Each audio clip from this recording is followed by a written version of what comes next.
Thank you, ladies and gentlemen, for clicking on another Rank the Movies video. We're on week 2 of Bondathon. That's right, I'm watching James Bond movies, my favorite of each Bond, and I'm going to talk to him about you. We did Sean Connery last week, meaning we move on to Bond number 2, and that is George Lazenby and the film that's right here on Her Majesty's Secret Service. Of course, George Lazenby left me with no option as to what my favorite George Lazenby Bond film is, because he literally did this one movie. I mentioned in the last video that, mostly the Daniel Craig movies are the 2.5-hour epic Bond films, but the original was this one. On Her Majesty's Secret Service is like the third or fourth longest running Bond movie as far as runtime is concerned, and it feels like it. This one is largely considered to be one of the weakest Bond movies ever made. I don't think so personally. I never cared for The Spy Who Loved Me, but on Her Majesty's Secret Service, Sean Connery has stepped out of the role. He no longer wishes to do it, and George Lazenby is cast as the replacement. A lot of people say, well, he's the same character, but right away in the opening scene at the end of it, before the actual opening credits of this Bond film, which oddly enough has no key score to it. There is no grand score to On Her Majesty's Secret Service. There is no song that goes with it. It's just music. Anyways, right before it, Bond, the girl flees, who is the main heroine of this movie. So it's a weird Bond film because right away you've met her. You met her in the first 5 minutes of this movie. Bond saves her from drowning and then is attacked by goons who are there to kidnap her. You find out later why. It's not even to kill her, it's just to take her to her dad. That is a whole different thing in this story. Anyways, the last thing Bond says before it moves in to the credits is, this wouldn't have happened to the other guy, which is a direct reference to Sean Connery. So I feel like it's just a weird sort of transition to get us to this new Bond and understanding that this is a different person. Overall, the plot of this movie is complicated. This is either a really poor script or a very good adaptation of a book. I'm not 100% sure which, because I've never read the novel for On Her Majesty's Secret Service. Basically, Bond eventually finds the woman he saved at the beginning of the movie, again at a resort. He goes to play Baccarat, and she shows up, loses a bunch of money. Bond covers her money, and she pays him back with he spends $40,000 on her. She pays him back with $20,000 and sex. I'm pretty sure that's the arrangement. Bond is then kidnapped the next morning and taken to her father, who is an American crime lord. Bond doesn't try to stop the American crime lord. No, he wants information on Ernst Stavros Blofeld, who is, of course, the leader of Spectre and a recurring villain. He is the villain in the film immediately before this one, the last Sean Connery movie, and then he is the villain in the next one as well, Diamonds Are Forever, the next Sean Connery movie. So he wants information on Blofeld. The dude offers him, if he marries his daughter, if Bond marries his daughter and teaches her to be less wild and rambunctious, then yes, he'll give him information on Blofeld and $10,000. Bond says he doesn't need the money and that he just wants the information on Blofeld, but, and maybe he'll try to seduce his daughter. Who knows? Bond then goes back to MI6, where he's told he's off the Blofeld case.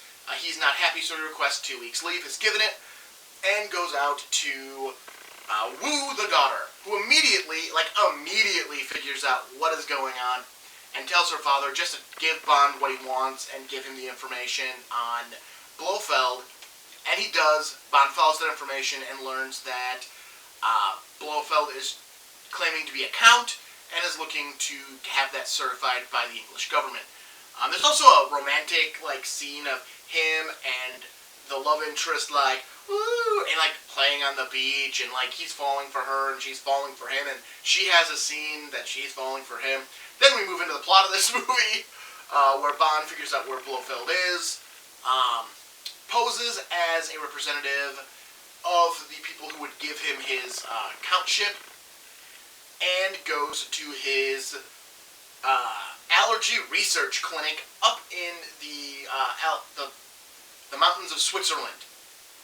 There he meets a dozen beautiful women, and he subsequently sleeps with all of them to try to get information. Because, he's in a committed relationship back home, but outside of home, he's a spy, and spies be banging. Eventually, Bond is found out to be James Bond and not who he says he is by Blofeld, though he's there for a very long time before this happens. Blofeld then tells him what his plan is to hold the world ransom, and what he wants for the ransom is complete immunity for everything that he's ever done, or he is going to basically end various livestock lines. So, like, all the chickens in the world will be infertile, and you'll never have chickens again, and yada yada yada. That is Blofeld's grand master plan. And so Bond has to stop him by first escaping Blofeld's mountain resort and running into his love interest, who for some reason is in Switzerland for Christmas. That's just the thing. And they drive away, and this is where the movie gets really bad, is all these chase sequences, because there are 2 skiing chase sequences and a car chase sequence that had no concern for time of day. Like, it is bright and sunny out, and then it is dark out, and then it is dusk, and then it's dawn, and then it just jumps between shots. And the close-ups they do on these people behind rear projection is just awful. Like, they don't match. Nothing matches in these scenes that are now strung together here. And, like, this is what ruined the movie for me. The movie was already kind of draggy and a little boring before this. Now it's just bad. Bond and his love interest escape. After the 3rd chase, because there's the ski chase, there's a car chase, and then there's another ski chase. Except Bond escapes, she is captured. Bond uses the criminal father to stage an attack on Blofeld's lair, where he saves the girl and has a bobsled chase with Blofeld. Admittedly, this was pretty cool. It's a bobsled chase scene. You don't see that every day in movies. The bobsled chase scene, the only problem I had with this one, at least it all looked like it was all day. The close-ups didn't look bad.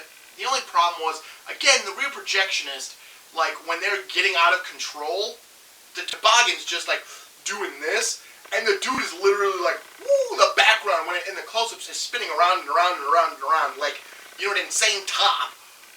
It's bad. It's bad. Bond stops Blofeld by getting his neck cut in a tree. It doesn't confirm that if he's dead or not. And he goes off to marry the woman that he loves. As they're leaving the wedding, Bond decides he doesn't want the flowers all over the car, stops to take off the flowers, and Blofeld and his henchmen show up, gun a-blazing, and murders Bond's new wife. That sucked. Murders Bond's new wife. With a bullet that doesn't, they're coming, here's Bond, they're coming from the side, she's shooting from the side, and the bullet is going perfectly straight in to the front windshield. Like, it doesn't look like it's a, off shot. Like, it should have came from the side. It should have, she should have gotten a shot in the side of the head, not the front of the head. But that's what they go with. And the movie just ends. It ends with Bond cradling his dead wife in his lap, talking to a police officer that everything is fine and they have all the time in the world. And, yep, that's how it ends. This movie ends with James Bond utterly defeated. And I'm pretty sure Diamonds Are Forever does not reference this bit at all. I haven't watched that one in a long time, but I'm pretty sure it doesn't. This has the bleakest Bond ending of all the films, which would have been great if it was an overall better movie. The fact that it is a pretty bad movie, and is probably one of the worst Bond films ever made, does not help the fact it's not helped by the fact that it has such a downer ending. Again, the ending could have worked if it was an overall a better movie. So those are my thoughts on Her Majesty's Secret Service, the one and only George Lazenby Bond film. Again, overall, Sean Connery is still my favorite James Bond at this point. I still really like him. George Lazenby is not doing so hot, but he has nothing to weigh it out with. Like, I got Goldfinger here. I got Diamonds Are Forever. I got Dr. No. I got From Russia with Love.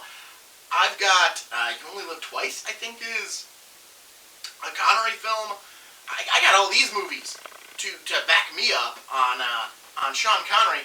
And Lord Lazenby, I got this one movie. You know what? I'm just gonna answer this question with my James Bond collection that I have sitting here right in front of me. I grabbed the wrong damn case. But yeah. You got Dr. No, you got From Russia with Love, you got Goldfinger, you got Thunderball, you have You Only Live Twice, and Diamonds Are Forever. So I was right. You Only Live Twice is his other Bond film. I should probably keep this out because I'm probably going to need it for the next episode. But, yeah, so Her Majesty's Secret Service is kind of a poorly made movie, which I don't get because Bond at this point was doing very well, domestically and internationally.